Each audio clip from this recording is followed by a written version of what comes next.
দর্শক, বাংলাদেশের রাষ্ট্র গঠনের ইতিহাসে গ্রামীণ নিরাপত্তা ও প্রশাসনের প্রশ্নটি সবসময় গুরুত্বপূর্ণ ছিল।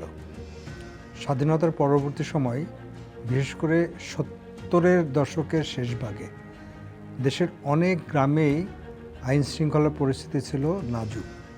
ডাকাতি, গরু চুরি, নৌ ডাকাতি এবং সামাজিক সংঘর্ষ তখন গ্রামীণ জীবনে বড় চ্যালেঞ্জ হয়ে দাঁড়ায়। এই বাস্তবতায় শহীদ রাষ্ট্রপতি জিয়াউর রহমান একটি ভিন্নধর্মী চিন্তা সামনে আনেন, গ্রাম সরকার ব্যবস্থা। তার উপলব্ধি ছিল খুব স্পষ্ট, শুধু কেন্দ্রভিত্তিক পুলিশ দিয়ে বিস্তীর্ণ গ্রামীণ বাংলাদেশের নিরাপত্তা নিশ্চিত করা কঠিন। তাই স্থানীয় মানুষকে সম্পৃক্ত করে একটি সামাজিক নিরাপত্তা বলয় তৈরি করতে হবে। ভাবনাটা ছিল এমন। গ্রাম সরকার সেই ধারণাটিরই একটি কাঠামো। এটি শুধু উন্নয়ন তদারকি নয়, বরং স্থানীয় সমস্যা দ্রুত শনাক্ত করা, সামাজিক বিরোধ মীমাংসা করা এবং পুলিশ প্রশাসনকে বাস্তব তথ্য দেওয়ার একটি প্ল্যাটফর্ম হিসেবে ভাবা হয়েছিল এটিকে।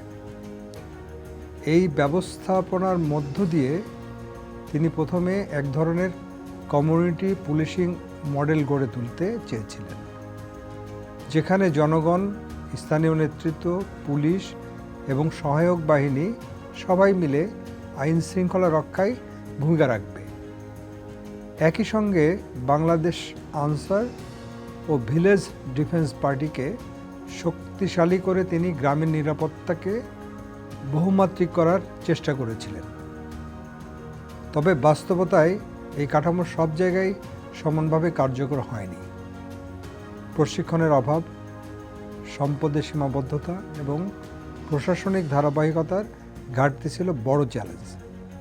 তবুও প্রশ্ন থেকে যায়, আজ যখন আমরা কমিউনিটি পুলিশ, স্থানীয় অংশগ্রহণ এবং বিকেন্দ্রীকরণ প্রশাসনের কথা বলি, তখন কি গ্রাম সরকার ধারণা আবার নতুন করে মূল্যায়নের সময় আসেনি?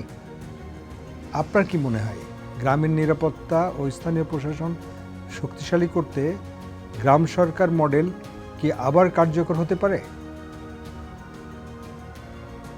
দর্শক, আপনার মতামত দিন।